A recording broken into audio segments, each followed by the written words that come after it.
Hi అండి, అందరికీ నమస్కారం. అమృతాహారం ఛానల్కు స్వాగతం. ఈరోజు వీడియోలో ఇంట్లోనే బఠానీతో చాట్ని ఎలా తయారు చేసుకోవాలో ఈ వీడియోలో చూపిస్తానండి. దీనికి ముందు రోజు రాత్రే బఠానీలను నీళ్ళల్లో వేసుకుని నానబెట్టి తీసుకోండి.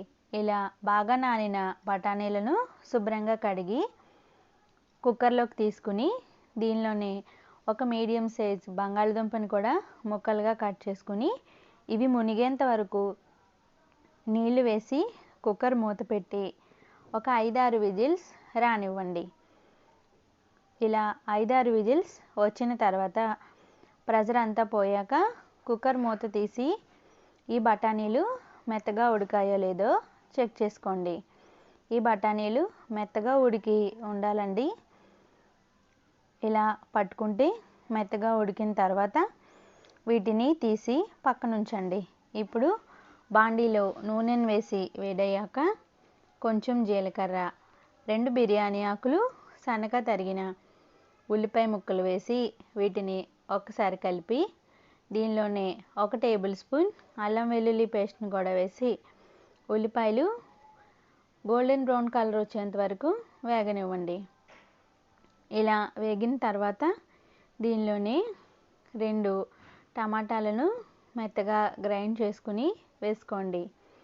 ఒకసారి బాగా కలిపి దీనిలో రుచికి సరిపడా ఉప్పు, పసుపు, అలాగే కారం, 1 టేబుల్ స్పూన్ చాట్ మసాలా, ధనియాల పొడి, అలాగే కొంచెం జీలకర్ర పొడిని కూడా వేసి వీటన్నిటిని బాగా కలిసేలాగా కలుపుకుని నూనె పైకి తేలేంత వరకు వేగనివ్వండి.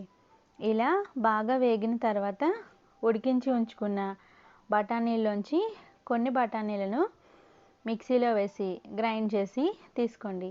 మిగతా బఠానీలను ఇలా బాండీలోకి వేసుకుని కలుపుకున్నాక రుబ్బి ఉంచుకున్న బఠానీలను కూడా బాండీలోకి వేసి కొన్ని నీళ్లు వేసి దీని అంతటిని బాగా కలిసేలాగా కలుపుకుని లో ఫ్లేమ్లో 5 నుంచి 10 నిమిషాల పాటు బాగా ఉడకనివ్వండి. ఇలా బాగా ఉడికిన తర్వాత చివరగా కొత్తిమీరను వేసుకుని బాగా కలిపి దీనిని సర్వ్ చేయడమే. అంతేనండి, ఇంట్లోనే చాలా ఈజీగా బఠానీ చాట్ని తయారు చేసుకోవచ్చు.